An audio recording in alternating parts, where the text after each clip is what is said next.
the fundamental concept in how to make money is to build relationships. What's the purpose of having 100,000 people on your mailing list if they, after 5 months, they've totally forgotten about you, or you've kept bombarding them with offers like buy from me, buy from me, buy from me? That kind of list is just totally burnt, and it's no longer useful. So make sure that you add value to them. Again, it comes down to this.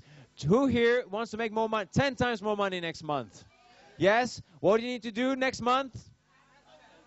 Add 10 times more value, exactly. Same concept with online marketing. What works in the real world works in the online world as well. Remember, the internet is just a medium. You're still doing marketing. You're still doing business. You still need to be an entrepreneur. It's just you apply it to the online world. Okay, page 176. Over-deliver. Ooh, I love this. This is great because it's very aligned with my values, and at the same time it makes great business sense. How cool is that? Find out their expectations, then exceed them. Deliver massive value, deliver results, give a lot more than you expect to receive. Why? Why should you give a lot more than you expect to receive?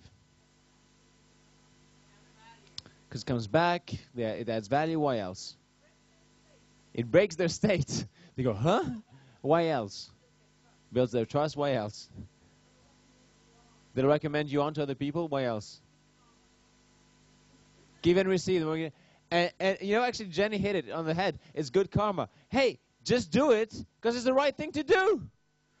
Just do it because it's the right thing to do. If somebody gives you $100 for your product, make sure you deliver to them at least $1,000 worth of value. Does that make sense?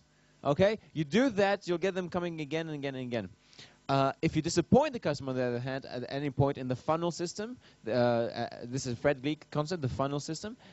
Actually, it's not his concept, but that's what he calls it, the funnel system. The buying process stops. If at some point you give value, but then you disappoint them, you break their trust, they've given you money and they didn't like what they bought, that's it. They're not going to buy again from you. So that person on your mailing list, totally worthless to you from a financial point of view, even from a contribution point of view, because they're never going to want to even open your emails again. Does that make sense?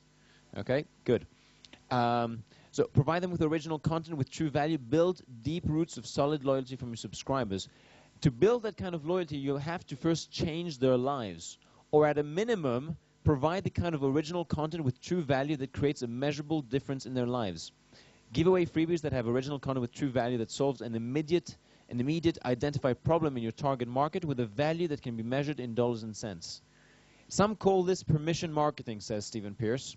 We call it doing the right thing. I love all of Stephen Pierce's materials. He is just taking the internet by storm, and the whole philosophy underneath everything he does, I just deliver 10 times more value than they expect. And that's that. Why? It's just the right thing to do. And he's making a heck of a lot of money whilst doing that. 7, back end. These are, by the way, I remind you, these are the 24 fundamental key tips that I can give you about online marketing. And we're tip number 7, which is back end. It is 6 times easier to sell to an existing client than to a new prospect. Do you remember when I quickly gave you an overview of what marketing is before we got started with online marketing? This is where it all comes together. Same principles apply. So take advantage of the lifetime value of your customer, LVC, the lifetime value. Upsell, cross-sell, back-end. If you got yourself a customer, turn them into a client, someone who buys from you again and again and again.